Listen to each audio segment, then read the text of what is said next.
Welcome back to the deep dive. Today we're going to be looking at navigating the labyrinth, market research, competitive analysis, and the path to business success. Ooh, that's a mouthful. It is, but it's a really fascinating book. And one of the things that really struck me early on was this statistic that 42% of businesses fail because they don't understand their target market. Wow, 42%. That's a huge number. Yeah, so that's why we're doing this deep dive. Absolutely. I mean, to me, that's like the most critical piece, understanding your market. So in this deep dive, we're going to kind of map out how to do that, how to understand your market, how to zero in on your ideal customer, how to size up those competitors, and then also how to use your strengths to your advantage. And importantly, turning insights into action. Yeah, exactly, because it's one thing to, gather all this information, but if you're not putting it to use. What's the point? Exactly. Yeah.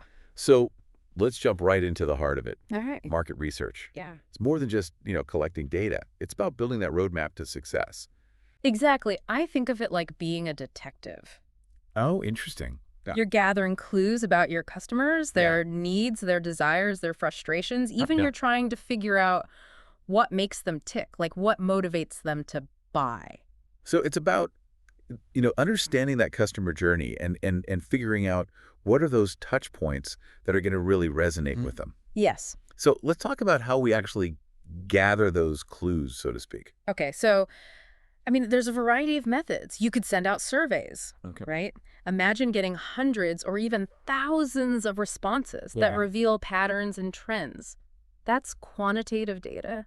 That's a lot of data. It is, but And numbers are great, but I think we also need those stories, right? you need the why behind the numbers. The why. The qualitative data. Okay. That's where focus groups come in. Imagine a room full of your ideal customers sharing their experiences. Oh, that's interesting. Yeah, and opinions and ideas. I can see how that could be really valuable just in terms of getting a sense of the Nuances. of customer needs and perceptions. Yeah, you get a sneak peek into their thought processes. And then there's also just, one-on-one interviews. One-on-one interviews, yeah. And those can be really valuable, especially if you're talking to, key stakeholders, industry experts, or even just potential customers. Yeah. It's a chance to really, dig deep. Ask those probing questions. Yeah, ask those probing questions that you might not be able to get to in a survey or a focus group. Totally. So we've got surveys, we've got focus groups, we've got interviews. Yeah. It's like having a toolbox full of different instruments. It is. For gathering information. Right. What else can we use? Good old-fashioned observation. Oh, interesting.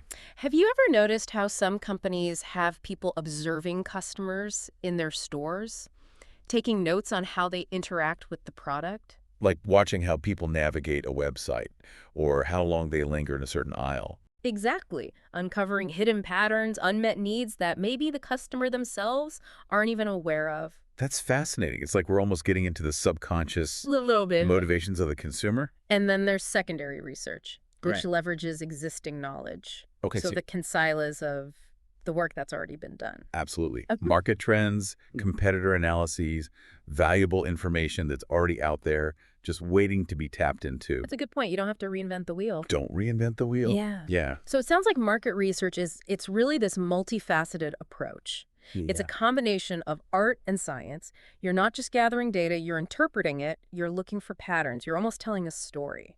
You are a storyteller. Yeah. But your story is backed by data, evidence, insight. Real world insights. Yeah. Yeah. Okay. So we've explored some of the key methods. But what are those specific questions that this research helps us answer? Okay, so think about it from a business perspective. Okay. Who is my ideal customer? Sorry. Where do they hang out? Yeah. What are their biggest challenges? Their pain points? Their unmet needs? And what are they willing to pay? Yes. What are they willing to pay? For a solution. Right, for something that's going to, solve their problem. Yeah, and what kind of messaging resonates with them? Right. Where are they? Yeah, what are their preferred channels of communication? Like, are they on social media? Are they reading, industry publications? All of that. All of that. Yeah. Okay, so that's market research in a nutshell. It's a big nutshell. It's a big nutshell. It's a lot to cover. It is. But it's so important. Yeah. So we've established the importance of understanding our market, understanding our customer. Right. But what about the competitive landscape?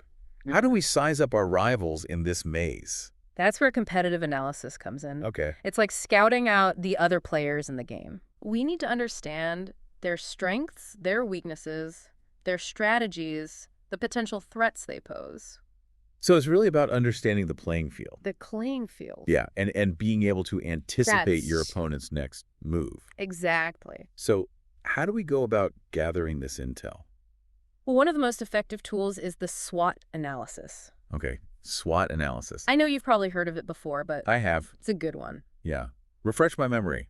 What does SWOT stand for? Strengths, Okay. weaknesses, opportunities, and threats. Okay, I like it. I like acronyms that are easy to remember. Easy to remember. Yeah. And it's a framework for analyzing both internal factors, Okay. so that's your company's strengths and weaknesses, and external factors, Which would be? the opportunities and threats that exist in the market. Okay, so internal factors would be things like, your company's unique skills, maybe areas where you're lacking resources. Yeah. And external factors would be things like, emerging market trends or maybe new regulations that could impact your business. Absolutely. So let's break that down a little bit further Oh, in yeah. terms of like specific examples. All right. Let's imagine you're a software company. Okay. Okay. Your strength might be your innovative technology, Okay. but a weakness could be a limited marketing budget. Okay. An opportunity could be the rising demand for cloud-based solutions, Uh, while a threat might be a new competitor entering the market with a similar product. okay, that's really clear. I Yeah. like how you kind of laid that out, like very concrete examples. It's great. Yeah. Yeah. So by identifying these factors, we can start to see Yes. where we stand Right. in relation to our competitors. Mhm. And by analyzing our strengths, we can leverage them to gain a competitive advantage, right? Addressing our weaknesses can help us minimize their impact, and then analyzing external opportunities, capitalize on favorable market trends. And finally, identifying potential threats helps us develop strategies to mitigate risks. So it's all about being like proactive. Proactive? Yes. Yes. And strategic. Strategic rather than reactive. Rather than just reacting and scrambling to catch up. Exactly. Okay, but here's where I think it gets even more interesting.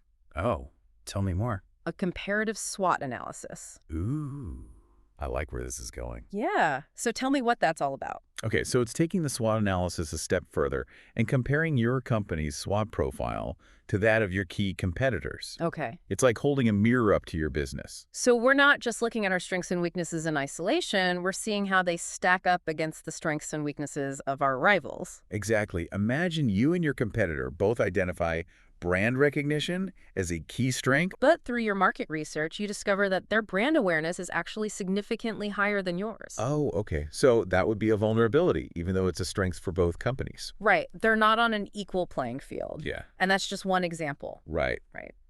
By comparing SWOT profiles, you can uncover hidden advantages and vulnerabilities that can lead to more informed strategic decisions. So it's about going like a layer deeper. Layer deeper, yeah. Yeah, okay. But we're just scratching the surface here. Oh, I know. We're just getting warmed up. To truly understand our competitors, Yes. we need to go beyond the basic SWOT and dive deeper into their operations. Paper. This is where it gets a little bit, A little more intense. a little more intense. Yeah, we're getting into like corporate espionage. I was going to say, like, little spy stuff. But legal, of course. Legal corporate espionage. Ethical and legal. Ethical and legal. Yeah. So tell me more about this deeper dive. What are we looking for? We're talking about gaining competitor insights. Competitor insights. Okay. So it's going beyond the SWOT to understand their products and services, pricing strategies, marketing efforts, distribution channels, and overall business models. So it's like piecing together a puzzle. A puzzle. One piece of information at a time. Yeah. Okay, so give me some techniques. Yeah. How do we gather these insights? So many ways to do this ethically and legally. Okay, good. Okay, we can analyze their online presence, review their marketing materials, attend industry events Great. where they're present, even speak to their customers and suppliers. So it's really about like getting a sneak peek into their playbook. A sneak peek, yeah. Yeah, and seeing, what strategies they're using to attract customers, what messages they're putting out there, how they're positioning themselves in the market. All of that, and by understanding their resources, their capabilities, and their strategic direction, we can anticipate their future moves. And develop effective counter strategies. Yes. So it's not just about knowing who your competitors are and what they're doing. It's about understanding why they're doing it. Absolutely. It's about understanding their motivations, their goals, their underlying assumptions about the market. You got it. And that allows us to get a step ahead. A step ahead, yeah. Okay, I like that. That's Yeah. great. I think that's a good place to kind of pause. Yeah, let all this information sink in. Take a deep breath. Take a deep breath. We've covered a lot of ground here. We have. Okay, so before we kind of went down that rabbit hole of, competitive Nice analysis, deep rabbit hole. it was a deep one. But I want to come back up for air and actually talk about, we've gathered all this intel. Yes. And how do we actually put it to use? How do we turn those insights into action? Exactly. Because it's one thing to, have all this information. Yeah. But if you're not actually using it to inform your decisions, Right. then what's the point? It's just interesting trivia. It is. Right. Yeah, so let's talk about how we actually bridge that gap. Okay, so first, think about those unmet customer needs that we uncovered through our market research. Okay. Right? Imagine you're a company developing a new fitness tracker, and your research reveals a growing segment of older adults who want a device that's simple to use and focuses on tracking sleep and heart health. Okay. So rather than trying to compete with all the flashy, feature-packed trackers, Right, which there are a lot of. so many, Yeah. you tailor your product to that specific need. Okay, so you're really kind of like pinching down. Pinching down and becoming the go-to solution for that particular problem. That makes a lot of sense. Right. But what about when those customer needs change? Because, the market is constantly evolving. So how do we stay ahead of the curve? Ongoing market research. Okay, so it's not just a one-time thing. It's not a one and done. Yeah. It's got to be continuous. Yeah. Right. You need to constantly have your finger on the pulse of the market, constantly monitoring for shifts and trends. Let's say you're a clothing retailer and you notice a sudden surge in demand for sustainable fashion. Okay. You don't want to be caught flat-footed. Right. Still pushing, last season's trends when everyone else is kind of on that eco-friendly. Right.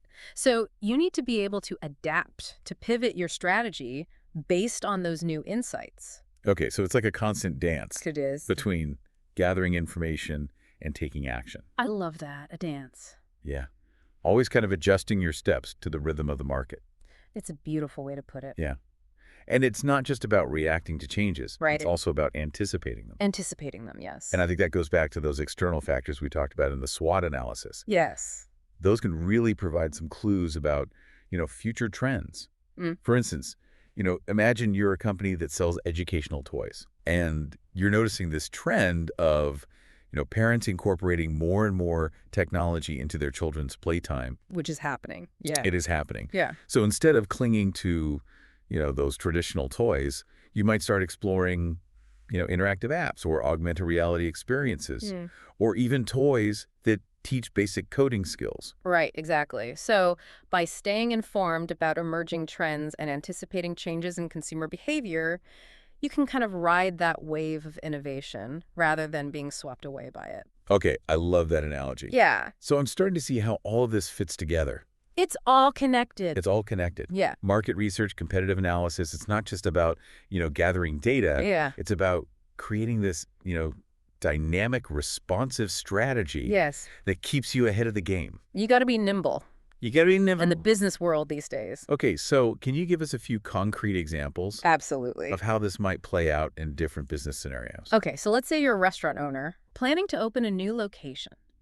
Market research can help you identify the ideal neighborhood, Okay. understand local dining preferences, Right. and even determine the optimal pricing for your menu. Right. So you wouldn't just open, a high-end steakhouse in a neighborhood full of, vegan cafes. Exactly. You got to align your offerings with the needs and desires of the local market, right? Makes sense. Yeah. And then competitive analysis would reveal, what other restaurants are already operating in the area. Yeah, their strengths and weaknesses, their pricing strategies. So you can identify those potential gaps in the market. The gaps. Yeah, like maybe there's a demand for, a family-friendly Italian restaurant. Right, exactly. Or a late-night tapas bar or something like that. It's about finding that sweet spot where customer demand meets your unique capabilities. Okay, and I like that. That's a great example. What about a company launching a new product? Okay, let's say you're a tech startup developing a new project management app. Through market research, You could identify the key features that users are looking for, Right. their pain points with existing solutions, Right. and their willingness to pay for certain functionalities. Okay. So you could tailor your app's design and features to meet those specific needs. So you're really kind of like giving the people what they To all want. people what they want. Yeah. Right. Okay, and then competitive analysis would allow you to see what other project management apps are already on the market, what Exactly. are doing well, What are they doing well? Where is there room for improvement? and where there's room for, you to differentiate yourself. Differentiation. You Yeah. got it.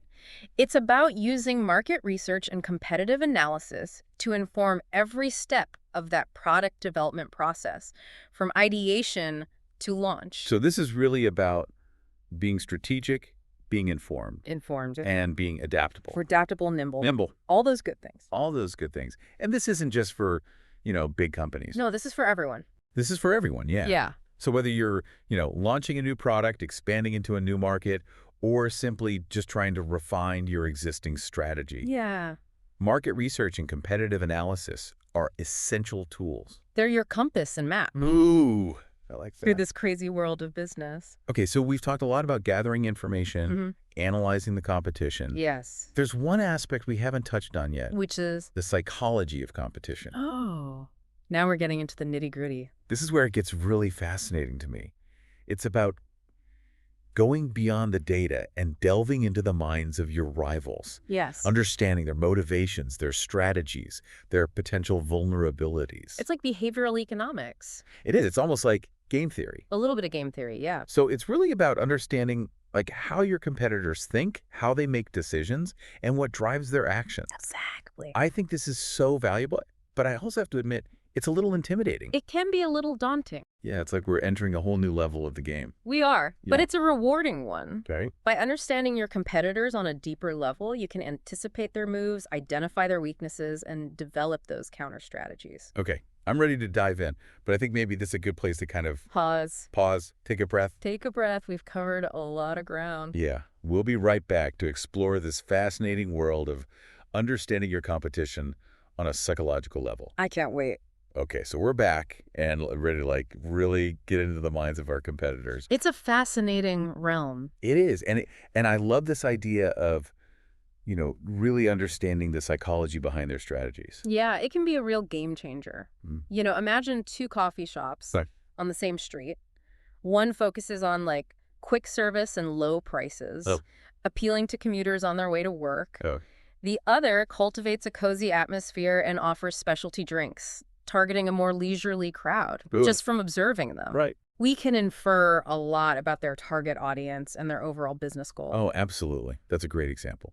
And it shows how we can, gather insights into a competitor's thinking just by observing their actions. Yeah, It's like being a detective, right?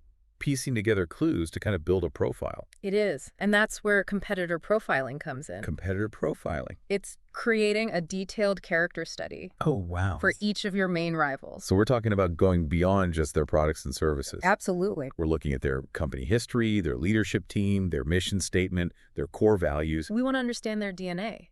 What makes them tick? Are they risk takers? Oh, interesting. Conservative players? Do they prioritize innovation? Okay. Cost efficiency?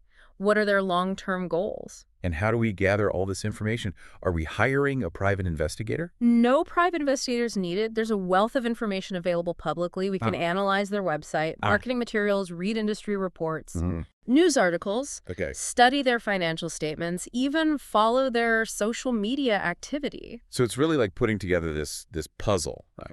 A big puzzle. Yeah, gathering pieces of information from different sources to kind of create that complete picture. Yeah, and once we have a deep understanding of our competitors, we can anticipate their strategies. Okay. For instance, if a competitor is known for aggressive pricing strategies, we can be prepared to respond with our own promotions or by highlighting the value-added benefits we offer. So it's about, being proactive, anticipating their actions, and having a plan in place Having a plan, to counter them. turning their strengths into our opportunities. Okay, I like that. Let's say a competitor has a strong online presence. Okay. Instead of trying to compete head-on in that space, Right. we might focus on building relationships with local retailers or hosting in-person events to reach a different segment of the market. So it's about finding those creative ways to differentiate ourselves. Yeah, and leverage your own strengths. Yeah, this has been a really incredible deep dive. I've enjoyed it. I feel like we've, really gone deep We have. into the world of market research and competitive analysis, and I feel like I've gained, a whole new toolkit for kind of navigating the complexities of the business world. It's a jungle out there. It is. It's a jungle out there, but, knowledge is power. Absolutely. So any kind of final words of wisdom you want to leave our listeners with?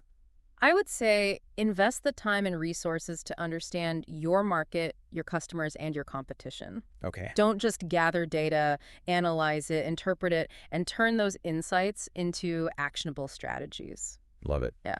Well, thank you so much for sharing your expertise with us today. It's been my pleasure. And to our listeners, we encourage you to take what you've learned today and apply it to your own ventures. Remember, the most successful businesses are the ones that are constantly learning, evolving, and striving to stay ahead of that curve. Until next time, happy strategizing.